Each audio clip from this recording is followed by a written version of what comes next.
আপনারা আমার জন্য দোয়া করবেন এবং সারা বাংলাদেশের যুবক ভাইদের জন্য দোয়া করবেন, যেন সমস্ত যুবক ভাই এই লাইন থেকে ফিরে আসে, এটাই আমার দাবি।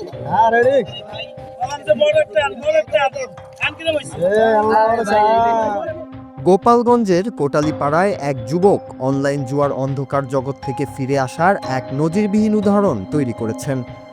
রাশেদ দারিয়া নামের ওই যুবক শুক্রবার জুমার নামাজের আগে 40 লিটার দুধ দিয়ে গোসল করে ঘোষণা দিয়েছেন যে তিনি আর কখনোই জুয়া খেলবেন না।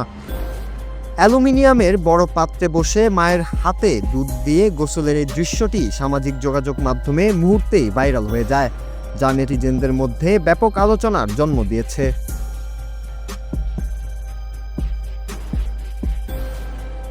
রাশেদের এই নাটকীয় সিদ্ধান্তের পেছনে রয়েছে এক করুণ আর্থিক ও মানসিক বিপর্যয়ের গল্প।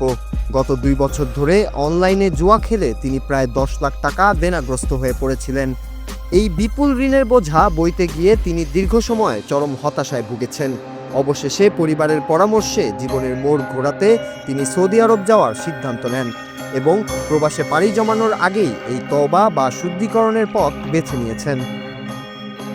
ভিডিও বার্তায় রাশেদ অন্য যুবকদের প্রতি এক বিশেষ অনুরোধ জানিয়েছেন। তিনি বলেন, আপনারা কেউ এই সর্বনাশা জুয়া খেলবেন না, এতে কেউ কখনো লাভবান হতে পারে না, সবাই ধ্বংস হয়ে যায়। তার এই স্বীকারোক্তি এবং সমাজকে সচেতন করার প্রচেষ্টা এলাকাবাসীর কাছেও প্রশংসিত হয়েছে। প্রতিবেশী ও স্বজনরা তার এই শুভবুদ্ধির উদয়কে সাধুবাদ জানিয়ে তার উজ্জ্বল ভবিষ্যৎ ও প্রবাস জীবনের মঙ্গল কামনা করেছেন।